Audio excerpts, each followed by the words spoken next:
देखिए, हमारी थाना साइबर और इसके अलावा हमारी स्वाट टीम और सर्विलांस टीम के माध्यम से जो हमारे एएसपी साहब हैं, इन्होंने एक साइबर गैंग पे हम लोग काम कर रहे थे। इसमें नवंबर में भी करीब 11 लोगों की गिरफ्तारी हुई थी यहाँ से, कोतवाली थाना क्षेत्र से। उसी का एक एसोसिएट गैंग है ये अभी पांडेपुर थाना बड़ा लालपुर जनपद बनारस से गिरफ्तार किया है, जिसमें करीब 7 लोग मिले हैं। जिसमें एक शुभम जायसवाल हैं, ये थाना जमालपुर जनपद मिर्ज़ापुर के रहने वाले हैं। एक धनजीत यादव हैं, ये थाना चंदवक जौनपुर के रहने वाले हैं। एक अजय यादव है, ये थाना चोलापुर जनपद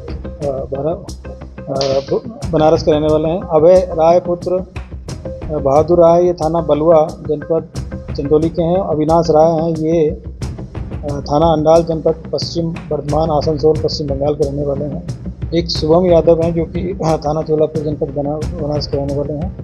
और पीयूष यादव है, ये भी थाना गोरा बादशाहपुर जनपद जौनपुर के रहने वाले हैं। और इन सब लोगों के पास से करीब 15 लाख रुपए का सामान, जिसमें 51 मोबाइल फ़ोन इनके पास से बरामद हुए हैं, 4 लैपटॉप इनके पास से बरामद हुए हैं और 42 ATM कार्ड हैं, 13 बैंक की पासबुक हैं और करीब 80 सिम कार्ड इनके पास से मिले हैं। 4 बैंक की पासबुक मिली है और एक फाइबर का जो राउटर है वो इनके पास से बरामद हुआ है।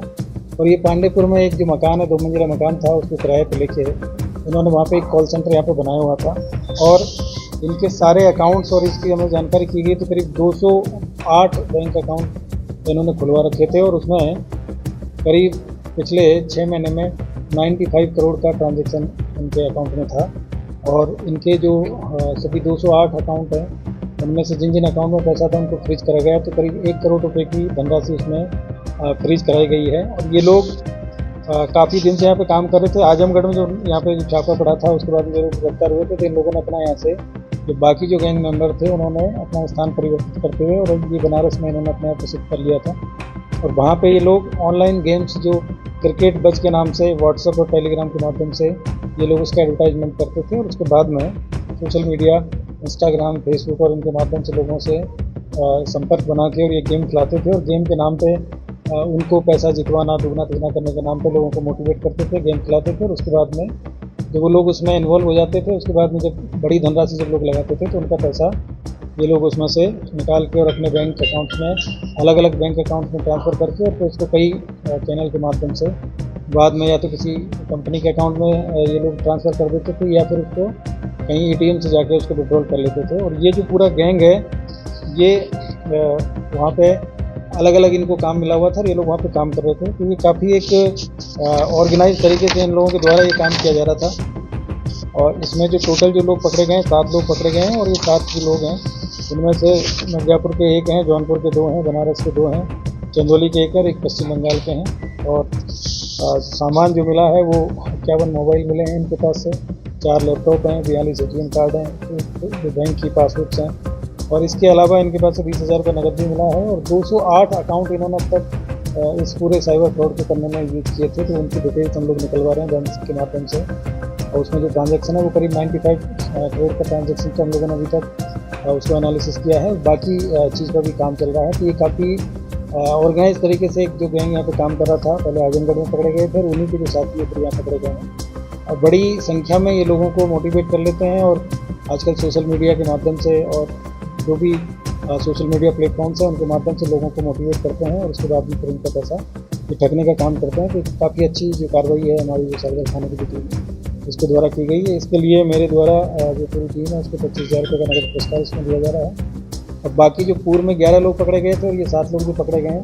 अभी इसमें इनके जो मास्टरमाइंड हैं और जो लोग इनको ऊपर से जो इनको खिलाते हैं और जो ऑर्गेनाइज कर रहे हैं, जिन पे हम लोग काम कर रहे हैं, उनके जो बैंक अकाउंट्स के माध्यम से, उनके जो मोबाइल जो आपस में जो उनका कन्वर्जेसन है, वो सारी चीज़ों की जानकारी करके और उन लोगों के बारे में जानकारी की जा रही है। अभी तक ये जो लोग मिले हैं, ये लोग सिर्फ अकाउंट में जो अकाउंट मेंटेन करने का काम, गेम चलाने का काम करते थे। इनका जो और जो इनके जो मास्टरमाइंड है वो अभी तक इसमें पकड़े नहीं गए हैं, उनको ट्रेस आउट किया जा रहा है। उनकी जानकारी इनको भी, मतलब जो गैंग मेंबर पकड़े गए हैं अभी तक, तो ये भी ऊपर वाले लोगों को प्रॉपर तरीके से नहीं जानते हैं। अभी तक कुछ लोगों की जानकारी है, उस पर हमारी टीम काम कर रही है। और एक दूसरी जो चीज़ है कि ये जो लोग हैं, ये बहुत ही स्मार्ट तरीके से सारा काम कर रहे थे।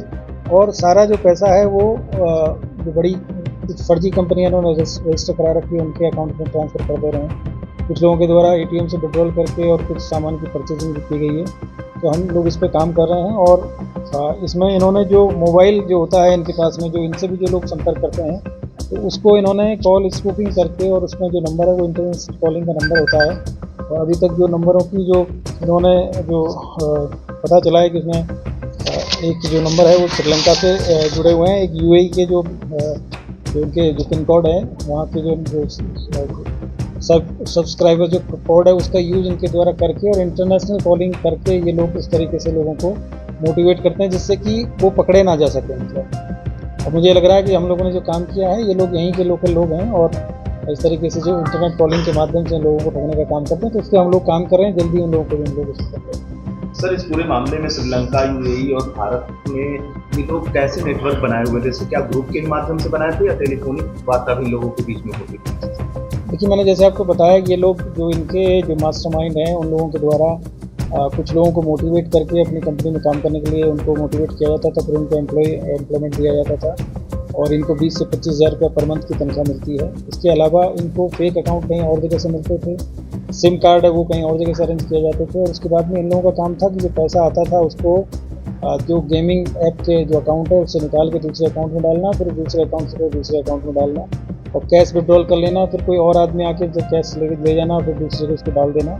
तो ये एक बहुत ही ऑर्गेनाइज तरीके से काम करने वाला एक गैंग है, इस पर हम लोग काम कर रहे हैं। और कुछ इनके और लोग हैं जो कि मतलब वो हमेशा इंटरनेट कॉलिंग है उसी के माध्यम से ही इनसे कॉन्टैक्ट करते हैं, तो उनकी एक्चुअल जो जानकारी इन लोगों के पास में नहीं है। हम लोग इसमें काम कर रहे हैं, जल्दी उनको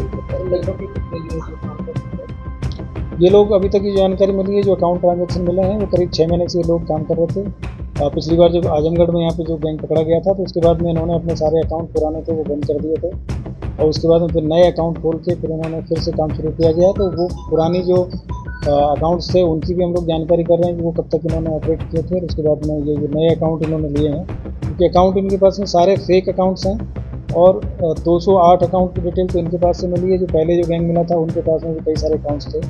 सिम कार्ड भी इनके पास बहुत मिले हैं। मोबाइल इनके पास में अभी 51 मोबाइल मिले हैं और 4 इनके पास से जो लैपटॉप हैं वो मिले हैं। एटीएम कार्ड है वो भी बड़ी मात्रा में मिले हैं।